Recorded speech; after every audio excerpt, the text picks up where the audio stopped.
2, 3, 4. 2, 3, 4.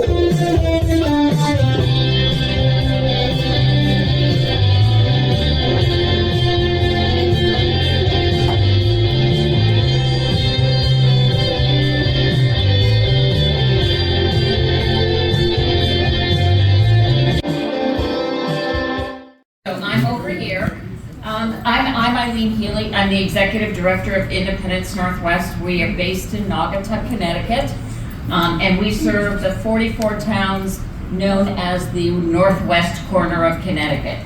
So it's all the way up through Torrington to Massachusetts, all the way over to Danbury to New York, and all of that in between. Months of the year. And so this is some of our information. For those with disabilities, we had 30 individuals that had cognitive disabilities, 28 hearing, 47 with mental health or emotional disabilities, 199 with physical, and 7 with vision. What this category doesn't include is people who identify as having multiple disabilities, because we would say roughly about half of the people we work with have multiple disabilities. And then the age groups is we didn't have anybody under age 5 this year. We had 4 from 5 to 19, 4 from 20 to 24, 25 to 59 was 129, and as we are all aging, over 60 is the largest group that we now have at 174. And that's partially because money follows the person. And as we get older, most of us tend to acquire some sort of disability in time. So, next, thank you. Asian, 51 Hispanic Latino, and 13 people either didn't know or declined to respond, which we give everybody the option of not having to tell us that. So our individual services that we provided the 5 core services. And Charlie was supposed to talk about those core services, so I'll take a second to do that if you don't mind, Molly. Okay, there are 5 core services in independent living centers. Peer support, independent living skills instruction, information and referral, individual advocacy, and transition, both youth transition and transition from nursing facilities. And the other half of what a center does, in addition to individual services, I need to slow down, is to also do community services. So we're doing things that are in the community. A lot of the things that Molly spoke about earlier are things that centers are participating in to make changes in their local community. Several years ago, the one that jumps out at me all the time is in the Waterbury Green. There were individuals that really wanted to have an audible traffic signal. And we had a group of consumers that were interested in working on that, and we got it installed. We got the city to install it. So it's those kinds of changes. It's both architectural and attitudinal, and there's supposed to be a nice balance between the two. So that's my core services. We have Part B, which we heard about from Molly, and the SILC, which is what pays for consumer goods and services that are required. I heard Sharon talking about the air conditioner. It's not just to keep cool. It's also, sorry, but it's also, it's a medical device for a lot of people. So it's important to have that. We do deaf services. Each of the centers has a deaf services advocate. We do HAQA. Independence Northwest is unique in that respect. HAQA is housing opportunities for people living with HIV and AIDS. And we have done that for years and years. And that's one of the programs that we run is we provide all of the core services as well as rental subsidies, much like Section 8, for individuals living with HIV and AIDS. We have a small veterans program where we have a master sergeant with a disability who understands the issues. He can build good rapport with people that aren't afraid of, going to the VA, and he can kind of work with individuals that way. We do Money Follows the Person, which that's the transition from nursing facilities to other community-based living. We do mobile tech coaching, which is something that we were doing under the public health workforce dollars, assisting people to utilize the technology that they have. There are lots of programs giving people technology, but there wasn't any support and assistance to help people figure out how to make the most of their technology. So we were doing that. We do choices, which is insurance, especially for older adults, but we were focusing on younger adults through, again, some funding. Independence Northwest does Level Up, which is youth transition services that we are contracted to provide by the ads. And we will have Bridges, AKA DIF. This is the Disability Innovation Fund that came from the feds. The state and the centers were part of developing an application for that. It's $10 million over 5 years, and the centers were required partners in this initiative. So we're going to be starting that, hopefully October 1st. The staff has spent hours on service delivery. Individual services was 769 hours. Community services were 2244. So we've been busy.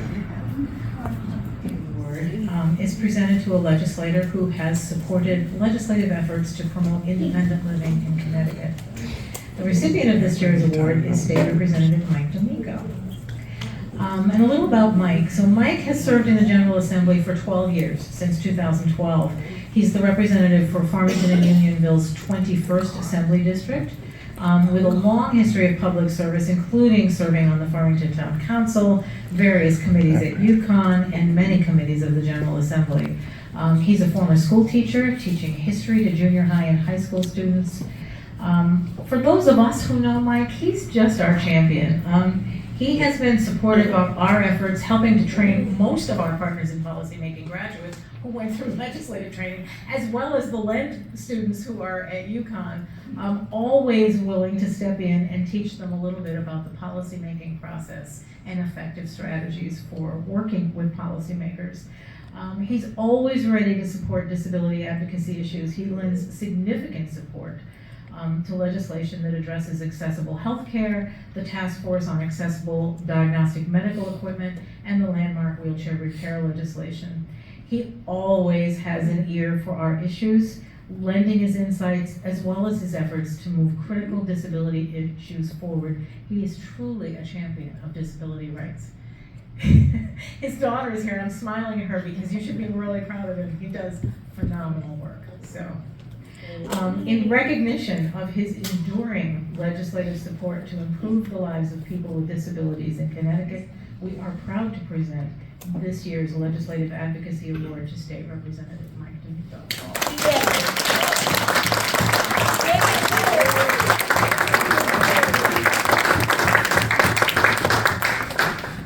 Thank you. I appreciate it.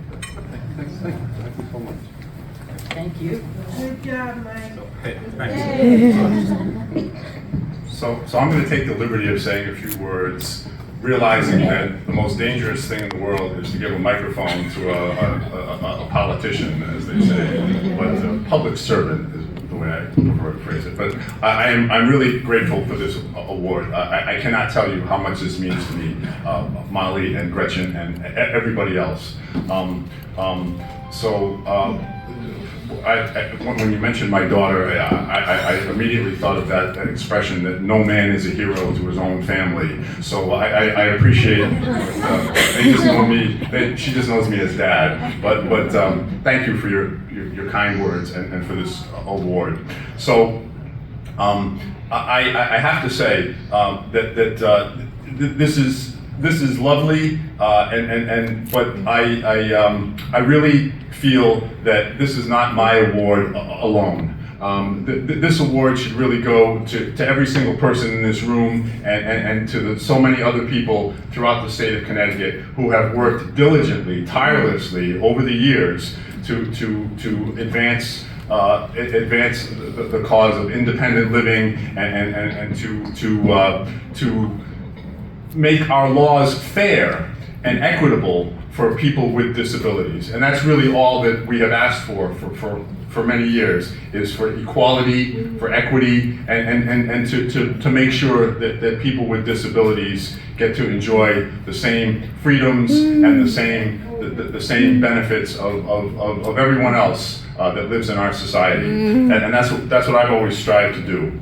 So while I am grateful for this award, I recognize that it really belongs to the people who work so hard, and many of whom are in this room, and many of whom are not here today, but they deserve the recognition as well. So I have to give a quick shout out to a group that I am most familiar with, a group to which I belong, and that's the Citizens Coalition for Equal Access, the CC=A, which is a local grassroots and has now become a statewide, but it started out as a local grassroots organization in my hometown of Farmington. And I have to give a shout out to Ruth Groby, who is the driving force behind the Citizens Coalition. So, anytime that I have introduced legislation, and I've introduced several bills over the years to try to further the cause of access for people with disabilities, Ruth is always in the background saying, Mike, can you push a little harder? Can you talk to this person? Can you talk to that person? Can you get that through the committee? Can you just work a little bit harder? And that's what I need, and that's what all legislators need to keep us moving. So I'm sure you're familiar with the wheelchair legislation that passed this year, which Jonathan so diligently and successfully worked on.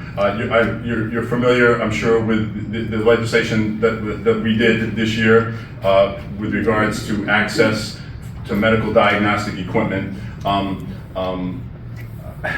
I will just say that I've learned three things in the legislature. I've learned a lot of things, but three things that are probably most pertinent for today. That things move slowly in the legislative process. Government works really slowly. That's number one. And you just have to recognize that and accept that you're not going to get everything that you want, and you're certainly not going to get it in a expeditious manner. It's going to be a slow process, but you just have to accept that.